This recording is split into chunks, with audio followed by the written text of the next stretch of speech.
Good morning, TNS Radio listeners. My name is Brian Gray. I apologize, but Dr. Lynn will not be with us this morning as he is in a meeting. But he's asked me to take his place just for this morning and talk to you guys about some things that we've been going over in our other show called the Wealth of Health Show. And we've been talking about doing a little mini series on diabetes, eating healthier, getting exercise, things of that nature. I am the Nutrition Shop's nutritional chef and fitness specialist. And today I bring you ways to eat healthy on a budget as well as on the go. And to do that, I'm going to be offering you guys some different meal prep ideas that you can use for yourself or for your family. And these ideas are much more budget friendly than you might expect. In fact, we hear quite often that many fear moving to a more natural or organic type diet because they are afraid it's going to destroy their budget. Yes, it's true that organic foods do tend to be more expensive. However, they are also more filling than processed and fast foods. That said, a lot of times, once the switch is made and once a person gets used to eating more organic foods on a more regular basis, you'll find that you're actually having to eat less because your body can make better use of the nutrients in those organic foods more than they can the processed foods. You see, processed foods are basically just empty calories and fats. And I know some of you out there have heard of empty calories. It's like soda pop, for example. It's just there's not really much in it. It doesn't really have much nutritional value. And unfortunately, many of the processed foods that exist out there, including many frozen foods in the stores, although convenient, are just not healthy enough to give us really a lasting fullness, nor really any benefit to our bodies. So moving on, I'm going to be offering you guys some meal prep ideas as well as some kind of budgeting ideas on how this can be done. So let's start with the budgeting part. All right. The first thing you need to do is to plan out what you think you're going to be cooking any given week, or rather preparing, not cooking. The best way I've found to do this is to either go online and use a template, such as something on Google Docs, or to print something out. For those of you interested in following a plan like this, I would be more than happy to put together a template for you and then link it to our website. If this is something you think you might be interested in, then simply drop us a line on Facebook or on our website. Let us know you're interested, and I will get right on that for you. So to do a plan, I would not do more than about probably 3 to 5 recipes a week. You might be able to do 6, but you'll have to kind of get into a routine before I would recommend going that long, mainly because of storage issues. Now, if you have a large family, the storage issues are quite obvious. If you're an individual or a couple, it's more along the lines that foods, especially fresh foods, just do not seem to store very well in excess of 4 to 5 days. That said, there are ways that it can be done with proper planning. But again, I recommend a person kind of find their niche or their routine first before experimenting with long-term type storage. Freezers do work, but do keep in mind that they also tend to dry out foods even if they are stored in airtight containers. It won't dry as quickly, but it still will dry over time. So once you've made your plan, then you can start thinking about how you're going to prep these recipes. So to prep, one thing that has helped me in the past, and one thing I'm sure that will help you, is when you're doing the planning, try to incorporate the same ingredient into multiple recipes throughout your week. In a little bit here, I'll be giving you some examples of such things. An example would be like chicken, for example. Okay, you can use chicken for lunch. You can use chicken sometimes for breakfast, depending on what your breakfast is, and you could certainly use it for dinner. So if you have chicken as a part of multiple meals throughout your week, then that will greatly condense your weekly budget as well as your weekly planning. So once you've got your plan down, especially if you've got, if you've condensed your ingredients, now it's time to think about how you're going to store your meal preps. There's a couple ways you can do this. You can either use the plastic portioned, meal prep type trays. They have a lot of different stores. Just keep in mind, if you do that, some meal preps might require microwaving or heating. And if you're going to do that, plastic might not be the greatest idea. Or if you do choose to use plastic, make sure it's at least a very thick, hardy, heavy-duty plastic. Also BPA free. The cheaper, thinner plastics don't hold up well in the microwave, and you might be leaching some unwanted things into your food. Another way to go would be mason jars. This is a personal favorite of mine for a couple of reasons. One, they have different sizes. You've got quart size, you've got pint size, and then you have some even smaller than that for side items and things of that nature. Another boon is that once the lid is removed, please make sure you do that, it is metal, you can put mason jars without fear into your microwave to heat whatever might be in them. And they do it exceptionally well with soups and stews, among my favorites, because they store so well and because they warm up so well. Those being some of my favorite things to put into mason jars. But another thing to put into mason jars would be something like a salad, for example. If you decide to do that, just remember to pack the jar opposite to the way you would a bowl. And what I mean by that is you'd put your heavier things like your tree nuts or your chickpeas, if you decide to garnish your salad with those, olives, things that are either pre-marinated or aren't going to absorb much at the bottom, and then work your way up. Things like your veggies, your grain, if you choose to use rice, couscous, something like that, and then your more delicate things like your onions and your fresh veggies and your greens on top. The reason being is because when you pour your dressing in there, of course, it will all sink to the bottom. And if you have anything down there that's highly absorbent, your salad, unfortunately, is going to be a very soggy mess when you unlid it to eat later. Now, when it's packed in this way, all you need to do when you're ready to eat it, pull it out of the fridge, give it a shake, mix your dressing up into the salad, pop the lid, done deal, you're ready to go. Very, very nice, convenient way for meal prep. Very quick and easy, even if you have to prep for multiple people, and it does not take up much room. Again, I go back to the soup and stew thing, which is one of the reasons I love the mason jars so much. You can pack a lot in them, they don't take up a lot of room, and they are quite versatile.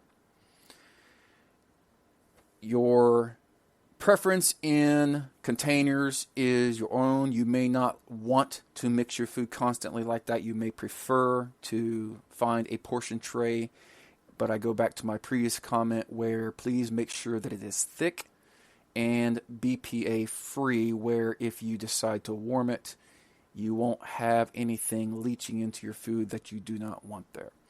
Moving on to ideas.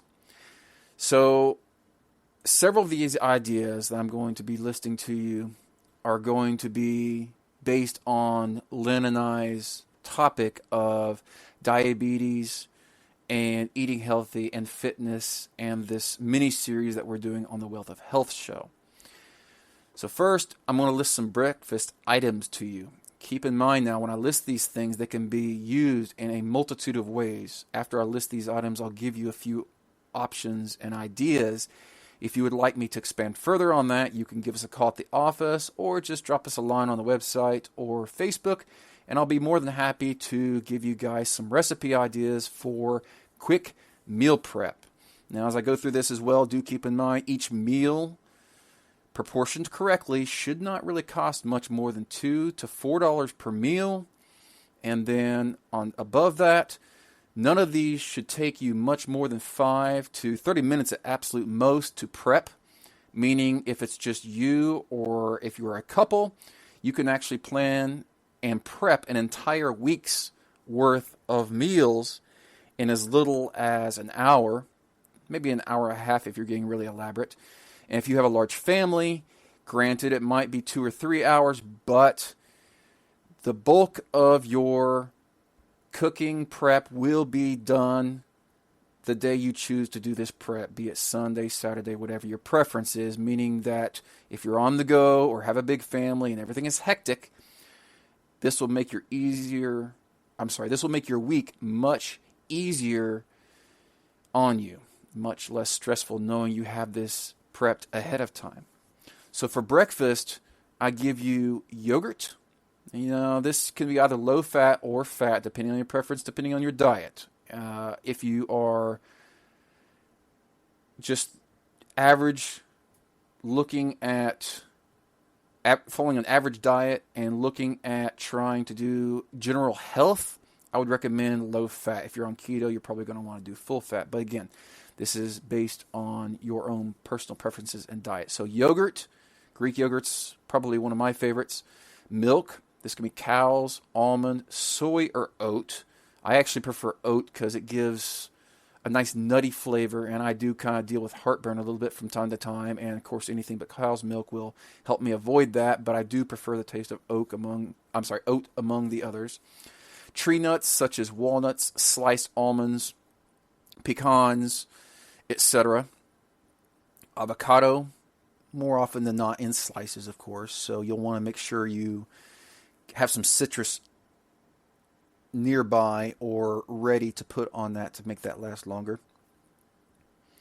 Fruit and cream, that is a kind of a generic, it's not really an ingredient, but kind of a generic idea. That could be any fruit, could be strawberry, could be blueberry, could be mango, one of my favorites. And the cream part isn't actually cream, again, unless you're on keto.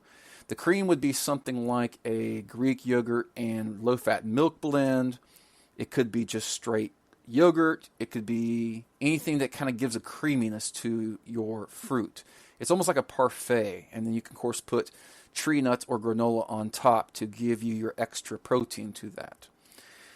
You've got eggs you can incorporate into your breakfast. Hard-boiled is probably one of my favorites just because it's easy to prep ahead of time and easy to add just about to anything. So you can have a hard-boiled egg or a couple of them for breakfast along with fruit or something. And at the same time you're boiling those eggs, go ahead and make some extras for your lunch, say for a salad or something along those lines. That's one of those great cross meal type ingredients or foods. You can do a quiche type muffin where you make little mini quiches inside of a muffin pan, or even mix it with a little bit of almond flour, something to make a kind of a mix, another use for egg. And then you can do something like, of course, just straight muffins, like fruit muffins. You can do breads, breakfast breads, zucchini bread, carrot. You could do pumpkin. That's one of my favorites, especially this time of year. And then the last one I would say for breakfast is breakfast bars. And again, this is kind of a combination of ingredients. You could do oats, a little bit of honey, or whatever you want to use for your glue.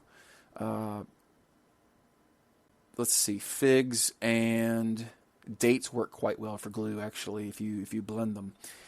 You could do various types of tree nuts, and you can do dried fruits. All of those things make great breakfast bars. Some breakfast bars require to be cooked if you put eggs in them. Some do not. And all bars, for the most part, make excellent, quick breakfast items. You could also do cookies too, but I tend not to recommend that, as cookies most often have more sugar than they need to have. Even if it's low sugar, I still usually encourage bars because you can incorporate a lot more into bars, and they're usually easier to make than cookies. Not always, but usually, because you can just spread it all out into one big sheet and cut it once it is done. So going back over some of these different items, yogurt can be incorporated as a parfait, as I mentioned. It can be made into the fruit and cream, cross meals. It can be used as a side item to a salad for lunch. It can be used for curries. It can be used for lots and lots of things. Milk, obviously don't need to suggest that. What that can be used for, dozens and dozens of things. You could actually do your own homemade cold cereal with that, where you take oats.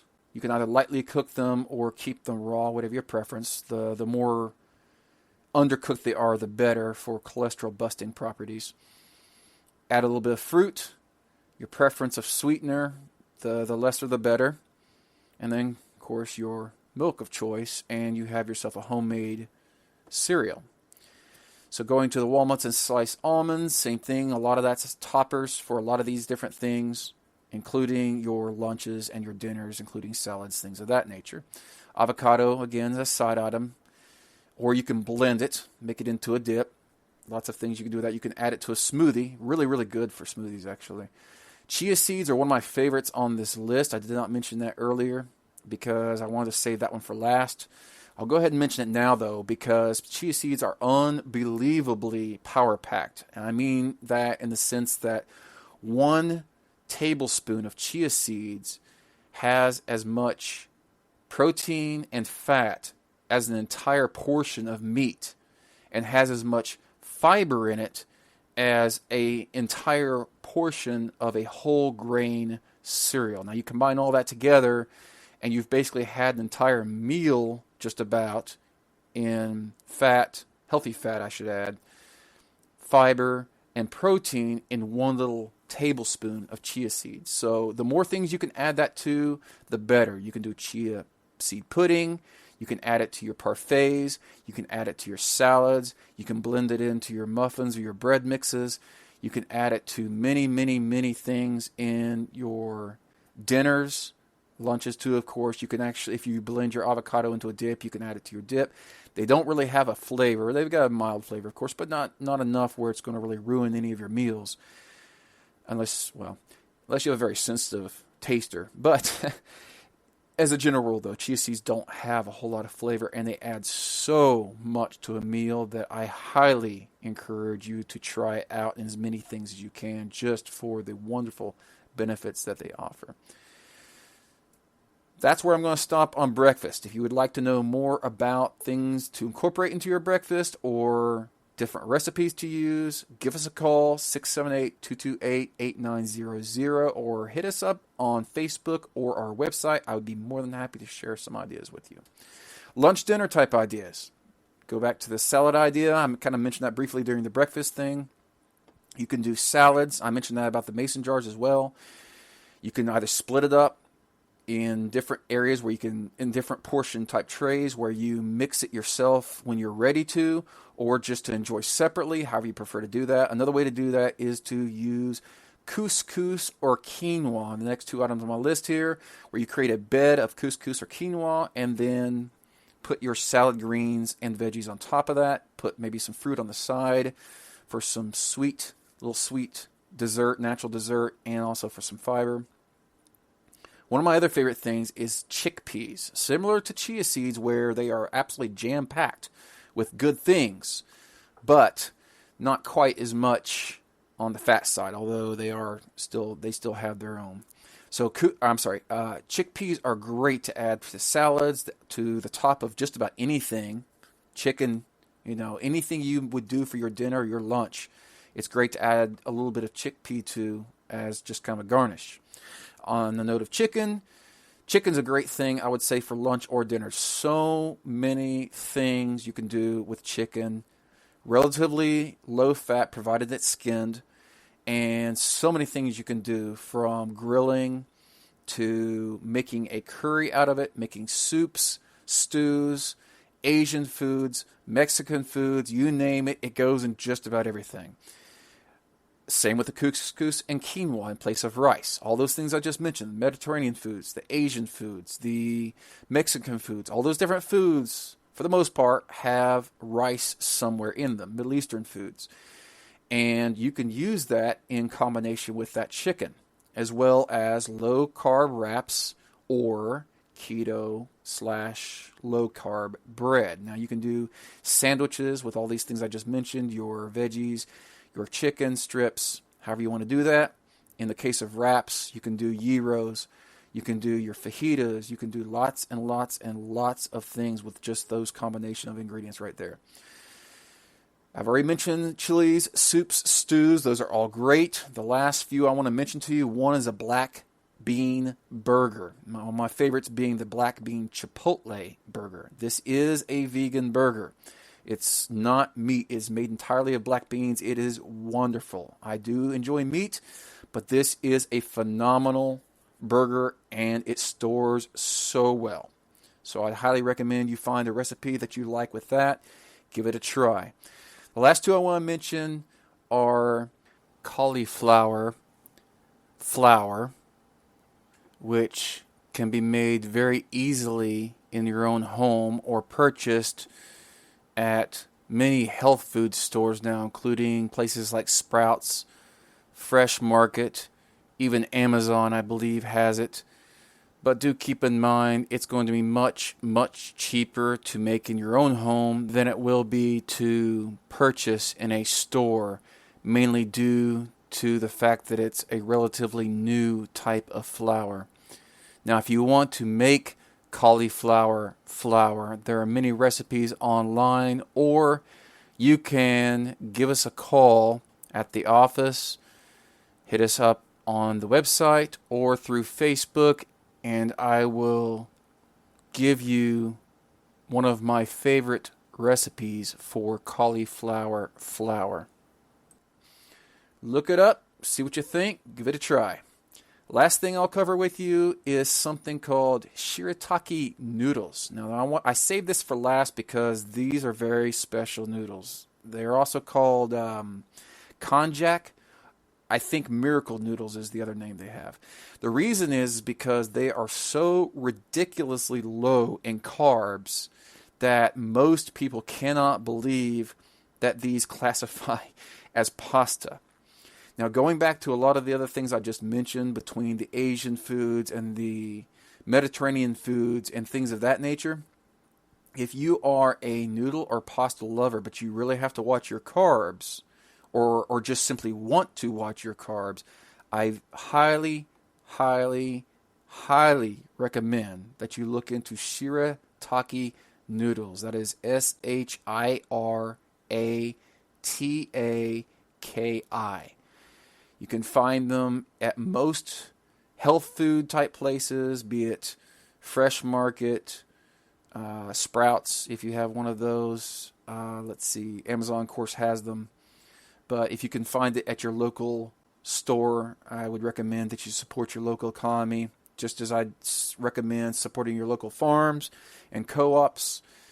But if you have to, if you don't have anything close to you, then Amazon's always there, of course. But those are phenomenal to add to just about anything, or to make anything out of if you want to do pasta. And to give you an idea, they look kind of like spaghetti noodles. So anything you would normally use those type of noodles for, or you can get creative. You could do something like Alfredo and use those type of noodles, for example. Well, that's it for how to eat healthy on a budget and on the go for this episode.